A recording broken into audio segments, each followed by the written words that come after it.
Ang bahaging ito ay hatid sa inyo ng Smart Sports. Mabuhay teammates, ito ang Basketball Universe at ako si Bill Velasco. Ang bahaging ito ay hatid sa inyo ng Nickel Asia Corporation. Simulan na natin sa Eastern Conference, no. Yung mga nakaraang taon, no, yung Detroit, medyo talagang sama ng nilalaro nila. They were 14-68 2 seasons ago. Ngayon 11-2 na sila at nalagpasan nila yung mga ibang favorite teams sa Eastern Conference. Anong sikreto nila? I think right now the number one catalyst for the success of the Detroit Pistons is definitely Cade Cunningham. Oo nga. Is a contemporary ni Jalen Green, no? Isang kababayan natin. Parang nila yan mag-rival yung dalawa. They really, I think they don't see eye to eye or something, but Cade Cunningham has been very strong in his season debut so far. And more so, he has a very solid supporting cast, no? He has Jalen Duren, si Osar Thompson, yung kambal ni Amen, no, who's playing with the Houston Rockets. But he also added a couple of shooters. Nasa kanila na ngayon si Duncan Robinson, who used to play for the Miami Heat. They also have Caris LeVert. So they have a pretty solid roster. In fact, kaka-announce lang kaninang madaling araw, no, that Cade Cunningham is going to have a signature shoe line. Limang taon yata yun, 6. Yeah, he signed a renewal with Nike. Pero bukod doon, kasama doon sa deal niya is a signature shoe line. And that means Nike is recognizing the rise of a superstar. Yeah, so tingnan natin yung numbers niya. 27.5 points, 5.4 rebounds, and 9.9 assists per game. Ang tindi, no? He's outscoring Nikola Jokic, putting up more assists than Luka Doncic, and pinapagaling din niya yung mga kakampi niya. No? So, I think yung Detroit ba, sa tingin mo, will they ever go back to the days na they were simply a very physical team with good guards?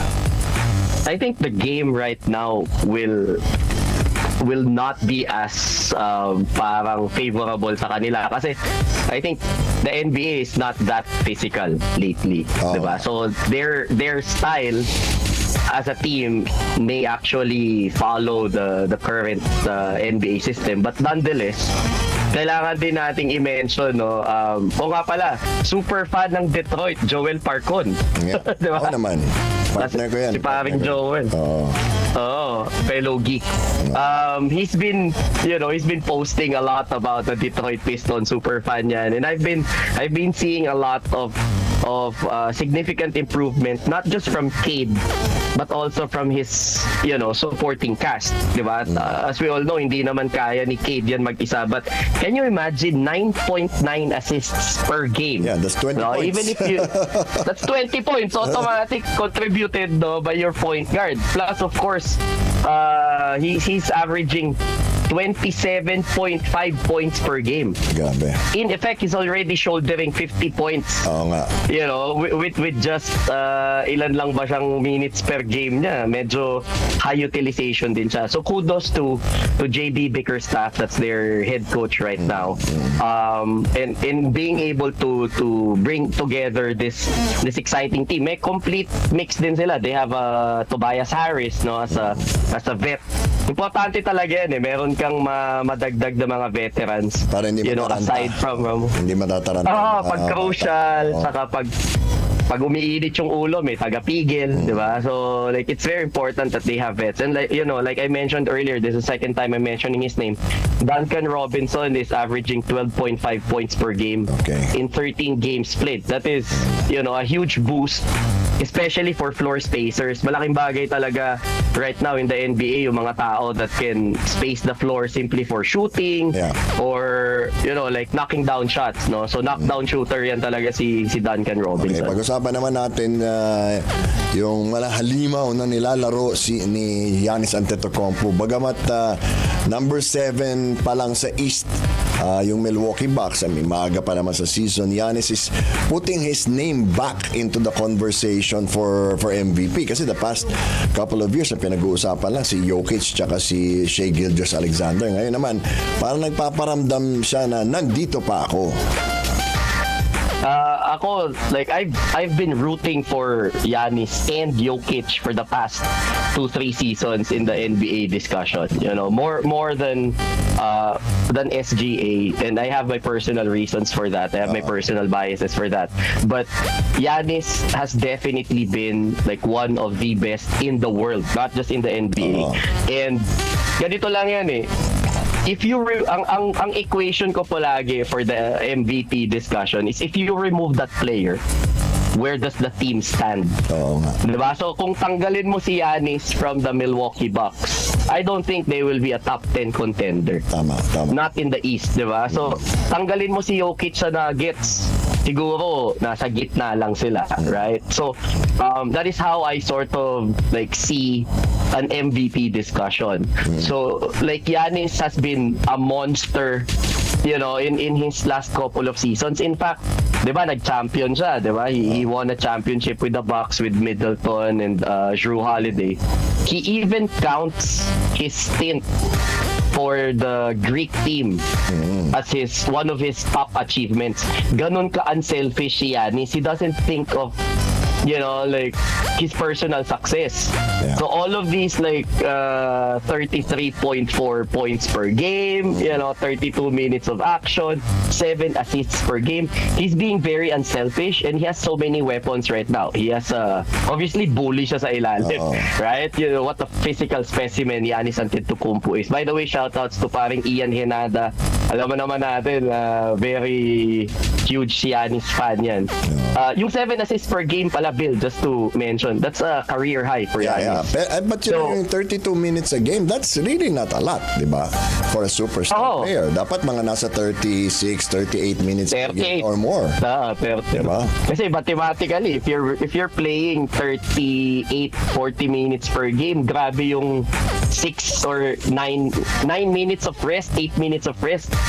Ang hirap nun at a very high level. I remember Giannis is being double team, triple teamed at times. So yung efficiency niya is just at a very high clip. No? And ma-sidetrack lang ako ng konti, no? Di ba sinabi ng NBA na babaguhin nila yung All-Star game format, magkakaroon ng USA versus the world. Okay, so tingnan natin kung anong magiging potential starting five ng world. You have Victor Wembanyama, you have Giannis Antetokounmpo, for France, Nikola Jokic, you have Serbia, you have SGA, and then you have Luka Doncic. Canada. Sino pa tatalo nun? Slovenia. Sino tatalo dun? Diba? Ang lakas ng lineup na yon, and even if you say like, okay, let's assemble the best for the natural born, yung Team USA, no? So obviously you would have Curry, Steph, right? Diba? So KD, who's still playing at a phenomenal rate right now, but I think LeBron is coming off an injury, so you can't easily count LeBron there. Sino ang ilalagay mo sa gitna? Anthony Davis is actually injured. In fact, Cooper Flag has played more minutes as a Maverick than Anthony Davis has. Can you imagine? So up until Kyrie siguro returns, then you would have a pretty small guard lineup with Steph and Kyrie. Pag sa kabila, tiningnan mo, Luka and Shai. Matay. That's a pretty tall lineup. And then you're placing Giannis at small forward. Oo. Di ba? Hindi pa natin sinama si Sengun. Baka mag-small forward na lang si Jokic. Galing na mamasa eh. Yeah, with that. But like you mentioned earlier, you have Wembanyama. Wala pa kang Sengun dun. Diba? Diba? Was also playing a really, solid game. Coming off the bench pa. From Turkey, diba? So, like you mentioned all of those. In fact, yung 2028 Olympics roster ng Team USA, na sidetrack na tayo ng sagad. I am actually not so sure how strong You know, the how formidable compared to the last 2024 Avengers lineup. Diba? Tawag nila doon, the Avengers. Diba? Sama-sama si KD, si LeBron, tsaka si Steph. But wala, ano na, transition period na next generation na yung pinag-uusapan natin. I agree. Okay. I agree. Punta Si Tatum, injured pa. Yun pa. No? Let's go to Philadelphia. No? Tyrese Maxey has taken over the team. Embiid again, injured na naman. May issue na naman. Paul George wala pa rin.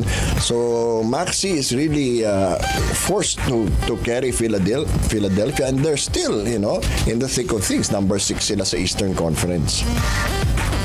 Actually, ang nakikita ko, like, Tyrese Maxey is a given. Wala ka na ibang mahuhugot talaga. He's the parang head of the snake.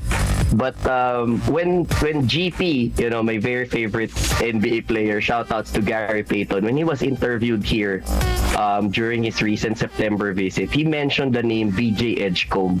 And up to that point, I haven't really, like, honestly, I haven't been paying attention to VJ Edgecombe's game, and I apologize for that because I'm actually surprised how well VJ Edgecombe, that's the guy you see right now on the screens, no? VJ Edgecombe, number 77, he's really being compared to a young Jimmy Butler of sorts. Wow. Probably just because of the bulk, no, yung physical specimen, no, yung ano, pero galaw niya is very explosive. You know, I actually think of him, medyo hugot tayo ng luma. Batang Jamal Mashburn. Ayan. No, Kentucky Wildcat, former Miami Heat, former Dallas Maverick. Yun ang nakikita ko sa kanya. Very, you know, very explosive scorer. He can knock it down from outside. He can also bully his way inside, and high flyer, no, in a way. So parang ganun yung nakikita ko. But Tyrese Maxey, grabe. Ibang level yung nilalaro ngayon, no, ni Tyrese. And I think he's easily top 5 sa MVP. Okay. In my book, no, like in my book, he's easily, sige, top 5, top 8. You know, hindi biro kasi he's averaging what, 33, thereabout, 33 something points per game, which is easily top 3 in the league. Number 2. Oh, kita mo, number 2 in the league. Tapos may yung number 3 pick mo, si VJ Edgecombe. He's like what, 15 point something points off the, you know, off the bat as a rookie, ha. So hindi biro yun to be given that type of confidence to get his own place, di ba? To get his own shots. Kasi syempre medyo fascinated tayo, Cooper Flag. Oo naman. Fascinated tayo. So far, Dylan Harper hasn't been doing so well. Dylan Harper, gumaganda yung laro, pero Pinoy kasi. Di ba kaya pinag-uusapan? Pero dun sa 1, 2, 3 mo, from the Pinoy discussion standpoint, like, obviously Cooper Flag. You know, he's had success even before reaching the NBA, diba? Duke, Blue Devil.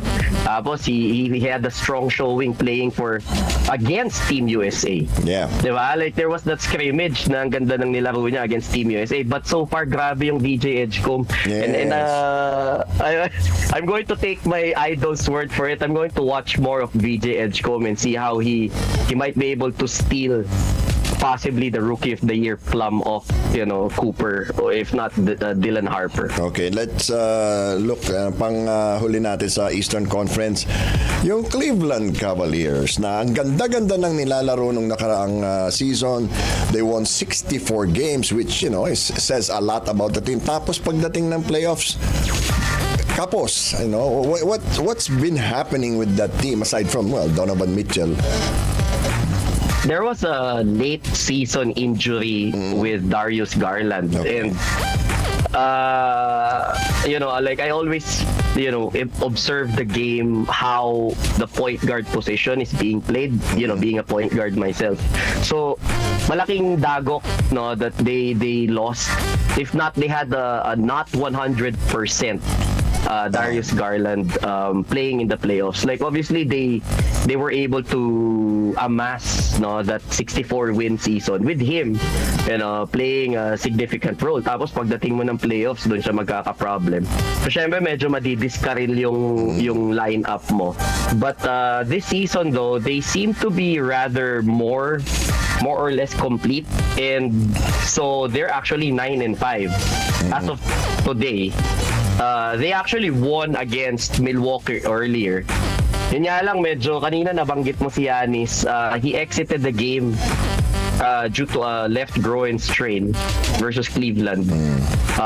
And so nanalo yung Cleveland today. So medyo maganda ngayon yung nilalaro ng Cleveland, and sana hindi banderang kapos because Cleveland has been pretty consistent over the past couple of seasons with Donovan Mitchell. Pero ito nga, balik ko sa iyo yung tanong. Like, as much as Donovan Mitchell keeps getting mentioned in, being the top players, do you think he's actually an MVP candidate? Hindi. Sa tingin ko, hindi. Kasi the results will speak for themselves eh. Tsaka at the end of the day, pagdating ng playoffs, that's when you turn it up eh. Pero yung tapos syempre, ang haba ng season, you have back-to-backs, you have, you have five games in 8 days, may mga ganon. Ang bigat niyan, lalo na sa East na napakalamig. Ang hirap magpagaling ng injury pag malamig ang panahon, at saka iba-ibang playing conditions, not like the West, medyo pare-pareho, konti lang yung lugar doon na malamig, and you don't really think about the high altitude except maybe when you're in Denver. Mitchell not being discussed as an MVP candidate. Yes. Parang may kulang doon sa ano nila. Gaya na sinasabi nila sa Tagalog, parang may something. Parang may something. Pero malakas yung apat nila because if you look at it, you have Donovan Mitchell, you have Mobley, then you have Jarrett Allen, and then Darius Garland. That in itself is a solid, parang fantastic four. Hindi nga big three. It's a fantastic four of sorts. Kaya nakakapagtaka. May kulang. Kaya nakakapagtaka. May something. Sa Western Conference, so maraming pagbabagong palipat-lipat ng mga player. Kevin Durant sa Houston. Of course, Luka Doncic now taking over the Lakers. And Denver Nuggets na mas lumalim pa ngayong season. Ang nakakagulat dito ay yung Oklahoma City Thunder. Kasi matapos nila mag-champion, di ba karaniwan, alam natin, magpapahinga. Pag simula ng season, medyo roller coaster, akyat baba. Pero sila, they have won 13 of their first 14 games. Di ba kamangha-mangha? Anong nangyari? I think their familiarity is just carrying over since the last season. They are literally the youngest team in the league. And they're growing together, right? They're all growing together, and the OKC Thunder are even poised to get stronger kasi yung pagbuo ng team na yan, over time, madaming mga draft pick yan eh. In fact, the LA Clippers owe them a draft pick if they lose a significant number of games or if they don't finish at a high position. So ito makulit dyan. This season, pagpangit yung ranking ng LA Clippers, they even owe the OKC Thunder of a trade. If I'm not mistaken, the number 11 or the number 12 pick. Wow. So, di ba, like, ang dami pang pwede pa. May bangko sila. May bangko sila ng pick, so they can even flip. Ano ba sila? The time is now. Kuha pa tayo ng mga mas bata, or lahat ng pick na yon, kuha tayo ng isang malaking superstar. Right? Or so veteran, like, package everything. Or vet, di ba? Kuha tayo yan, flip it, and then just try to lure somebody to play in what they call the Bricktown Ballers. The Oklahoma is also known as Bricktown. But I'm looking at it from a familiarity standpoint. They've grown together through adversity, and so I think therein lies their success carrying over. Chet Holmgren is barely 25. Oo nga eh. Ang pinag-uusapan si Wemby, hindi siya kaya medyo may axe to grind din yan, no? He's growing behind the scenes. Hindi mo masyadong natututukan. Yes. And then all of a sudden, 25 points per game, 20 points per game. Medyo nakatago lang siya. Then you still have J-Dub, right? Jalen Williams. Meron silang ability to surprise people. Pero at this point, it's also like are teams actually afraid of them? Yeah, oo. Yun yung like if you're the number 1 team, you mentioned they're like what, 13-1 Oo. in the West. Diba? Are teams actually afraid of Oklahoma, or are they getting easy schedules early on? Diba? Kasi to the casual NBA fan, pag hindi mo tinignan yung huli nilang mga laro, Parang wow, ang galing. parang it could be obviously they took down a couple of powerhouses, but in fact they blew out Steph. Yeah. If I'm not mistaken, there was a recent Oklahoma game versus Golden State where Steph played and then they just blew out the Warriors. So, yun yung magiging progression over the next 4 or 5 months. One more item to mention, injuries. Yun ang susunod na itatanong ko sa iyo kasi 'di ba sinabi mo MVP consideration, pag tinanggal mo anong mangyayari sa team. So let's say mawala yung SGA. Anong mangyayari? What would happen to OKC? If they're all complete, they're still middle of the Western Conference. At which mabigat, is scary. Mabigat ang West, ha? Yeah. So that's that's a actually lot. Scary. Oo. Yeah. Ngayon naman, lipat tayo sa San Antonio Spurs. Though they're currently number 5, 9 wins, 4 losses. Medyo may nangangapa ng konti. Pero halimaw naman yung Victor Wembanyama. He's really taking all of this to heart na 5-0 sila sa bahay nila, and Wembanyama is averaging 26.2 points, 12.9 rebounds, 4 assists per game, pero hindi pa yan bugbog sa minuto, di ba? Yes. Magaan pa yung minuto nilalaro niya eh. Manipis pa yung minuto na yun. I mean, compared to all the other superstars that you would consider, no? Pero efficiency wise, just look at 12.9 rebounds. 26 points, diba? Pero yung 12.9 rebounds off the defensive and offensive glass, that gives you a lot more possessions as a team. O sabihin natin, more shot attempts. Sabihin natin 50% conversion. That's an extra 12 points. Diba? Yeah. Oh. And dynamic guards. No, I have to give a special shout out to my favorite tawag dito. Collegiate team, the Yukon Huskies, no? Si former Rookie of the Year Stephon Castle, who was a former Yukon men's basketball team Husky, is ang tinatawag nilang Area 51. Kasi nga alien si Wemby, di ba? So, ang Area 51 nila is number 5 and then number 1, di ba? So Stephon Castle is wearing Robert Torrey's former number 5, and then Wemby is number 1. So yung Area 51 combo of that young Stephon Castle, plus you have the Aaron Fox who just returned from injury, and then meron ka pang Dylan Harper, and then you have a bunch of vets, technically vet na nga si Keldon Johnson eh. Can you imagine, we're actually mentioning Keldon Johnson as a vet, di ba? You have Harrison Barnes, you have Jeremy Sohan, you have Devin Vassell. No, that's just a number of names, no? And then si Champagny, no, they have a knockdown shooter sa corner, which is a huge help kay Wemby, because pag nag-collapse yung depensa sa'yo, as you move on the post, you actually need an escape pass dun sa corner 3.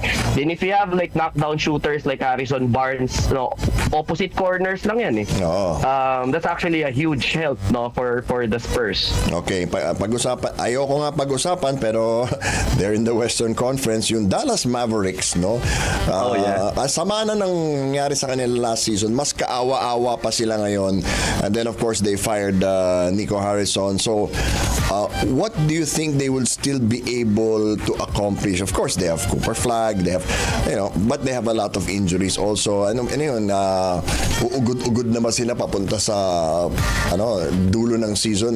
Sa tingin mo ba papasok pa sa playoffs to? Actually, I'm looking at it na meron sila dapat threshold, no? They just can't keep on piling all of those losses. Hindi lang yung losses sa win-loss slate, ha? Literally losses in manpower, losses in the fan base. Kumbaga, I consider them mga pagkatalo eh. Si Cooper Flag, unfortunately, isn't playing up to that level of which he is being hyped. Diba? Siyempre, hype mo yan, sa cover ka ng magazine, benta ka ng jersey, benta ka ng t-shirts, pero up to a certain point, hindi pa siya talaga halimaw. You know, This is the big, these big leagues na to big leagues na. Oo, iba na yung laro dyan, you know, they're trying to, there was even a clip where Giannis gave him a welcome to the NBA moment, no, sinalpakan ka ni Giannis. In his face, diba, parang, ganyan din ako kapayat dati, bro. Tingnan mo nakatawa ko ngayon. Diba, parang kami gano'n, sa ganyan. Minamamaan na nila yung bata, no? No, minamamaan na nila si Cooper kasi, you know, na-scout na rin. Clay is shooting so bad. Like, at saka hindi lang ngayon, last year pa, ganun na rin eh. Diba? They haven't gotten Kyrie back yet. AD is still, you know, on and off with his minutes in terms of his injury. Okay. Actually, plural, injuries. Hindi Sige. mo alam what's gonna happen. Okay, ang tanong ko sa iyo ngayon, sa tingin mo ba they will be better off kung bumalik nga si Mark Cuban at pakialaman na tong team na to? It's actually a good question. Like, may nangyaring ganyan di ba? Like, Mark Cuban, you know, had his way. Dirk played better. Meron ding nangyari before that Pat Riley stepped in from being a general manager to actually coaching the Heat, di ba? With nangyari na yan. Shaq and Wade, di ba? So parang, baka it might be time for Mark Cuban to actually step back to the active role. Steve Jobs bumalik sa Apple. Diba? Nabuhay ulit sila. Parang ganun yung bigat nun. But at the same time, you know, Jason Kidd and Mark Cuban are, I think, were one of the top two voices on having Nico Harrison fired. Sila yung... kasi wala na. They also have losses. They have losses inside the locker room. Hindi lang losses, again, na visible na, you know, win-loss late, but they don't have control of the locker room. Kanya-kanya na yung mga players, I think, are obviously discouraged, disheartened, you know, with all of the things that's happening. So, it could be until the All-Star break. Okay. Gaya ko siya titingnan. The threshold is the All-Star break. If they don't trade... Usually ganyan, hinihintay ko Pero ito, meron lang siyang threshold. Ito sa ang malaking tanong ngayon. Should they blow up the team habang may halaga pa sa trade si Anthony Davis, Kyrie Irving at Klay Thompson? Kasi ako sa tingin ko si Klay baka hindi na no, hindi ka na makakakuha ng magandang kapalit pero should they blow up the team and start all over again? Of course kawawa naman si Cooper Flag, no, pero 'di ba, should they start all over again? May iwan siya the best player on a bad team, you know. You can always say na okay, let's let it all play out until February.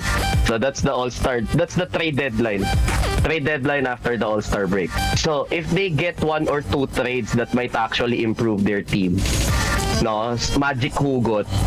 Otherwise, they should blow it up by trading their number one asset. Si Kyrie lang nakikita ko number one asset dun. That's the only tradable chip. Pero syempre, is Kyrie going to accede to that? Kasi si Davis, I think long term pa yan with them because of the Luka trade. Yes. And so lugi pa nga yung Mavericks kasi yung nakuha nila may di ba, they can't play consistent minutes, may tama. But to answer your question, blow it up by, you know, observe until January. Kasi hindi pa naman talaga naglaro na magkakasama si Kyrie, si AD, saka si Cooper Flag, and si Klay. So, like, it was even too early to judge kung gaano kaganda yung gelling ni Ayton sa Lakers. Diba? There were people that were saying, pangit na laro nung Ayton. And then finally, when he was playing with Luka, nakita na nila na, you know, he's you know, he can, you know, roll to the rim as much as, you know, Luka would need him to. So, yeah, medyo sad lang talaga for Dallas Mavericks fans. Shout out Chris Villapando. Okay. Sige. Anong tawag? Ang dami mong credits ngayon, Okay. Siyempre, mga friends natin na nanonood sa yan. Okay. Pag-usapan na natin ngayon yung Lakers. Siyempre, they're always a big story. Wala si LeBron but they're 10-4. Si Luka has been playing very, very well. He's putting up the league-leading 34.4 points, 11 rebounds, and 8.2 assists. So he's averaging almost a triple-double. Ang tanong dito, is this sustainable? Magagawa ba niya yun ng buong 82 games? That is actually a tough question to answer. In my book right now, like Luka is easily top 3 in MVP. Yes. Hands down. Hands down. Hands down. Tanggalin mo si Luka sa Lakers. I don't think, Austin Reeves. They become the Clippers. Exactly. Diba? Like if you remove Luka right now, there are nights that they will win without Luka. Yes, pero in a sustained, kahit sabihin mo lang na 1 month just have 1 month without Luka. It's going to look different for the Lakers, and I don't think the Austin Reeves or Ayton or Marcus Smart or Rui Hachimura, more so without LeBron, who's yet to play this season. Diba? So madugo, pero Luka, grabe yung like jersey sales lang ni Luka, parang 2-3 beses na yatang nag-restock ang NBA Store Philippines. Gano ka benta yung jersey ni Luka? Like you go to any mall right now, you will probably see. Noon pa naman, pero lalo na ngayon. Kahit noon pa naman. Yeah, and more so Laker Nation. Okay. Alam mo parang pag Pilipinas, ang laki nung Laker Nation mo na Lakers tsaka Celtics. Lakers tsaka Celtics yan eh. Okay, sige. Pag nakita mo sa mall. Siguro as a last question na lang, Glenn. What would your prediction be given marami pang pwedeng mangyari and the trade deadline is still before the All-Star break? Sa tingin mo, ano pa ang pwedeng mangyari and what would be a possible, conference finals matchup for each side? Conference finals, dun ko na umpisahan. So it's going to, like personally, it's Western Conference, Denver Lakers. Oh, you think so? You get LeBron, you get LeBron back, you get probably Magic trade na naman yan in the middle of the season. I don't know. Walang OKC? Hindi OKC? Tingin mo, I think OKC will face Denver first. Okay. Doon muna sila sa semifinals and then or Lakers versus OKC. Either way. Pero but laglag my ang OKC. Western Conference. Laglag OKC sa Western Conference. Okay. Eastern Conference, I'm picking Milwaukee and Hindi Detroit? Hindi ko pa masabing Detroit eh. Hindi ko pa masabing Detroit. Not at this point. Medyo nandun pa ako sa Milwaukee if Giannis plays. Milwaukee, New York. New York, New York, laging kumakatok, hindi nakakapasok. Yeah, New York is actually relatively successful at 8-4, number 2 in the Eastern Conference. So far. Okay, thank you so much, Glenn. Lagi naman tayong kinakapos na oras sa kwentuhan natin. Mag-usap tayo outside of hardball. Thank you so much for all your time. At yan ang Basketball Universe para sa araw na ito. Subaybayan kami Lunes, Miyerkules at Biyernes. Dito lang yan sa YouTube at Facebook. Kaya like, share, subscribe at follow na rin. Nais namin pasalamatan ang aming mga sponsors, Smart Sports at Nickel Asia Corporation. Laging tandaan, saan man kayo at ano man ang ginagawa ninyo, magkakampi tayo. Ako si Bill Velasco at ito ang Basketball Universe.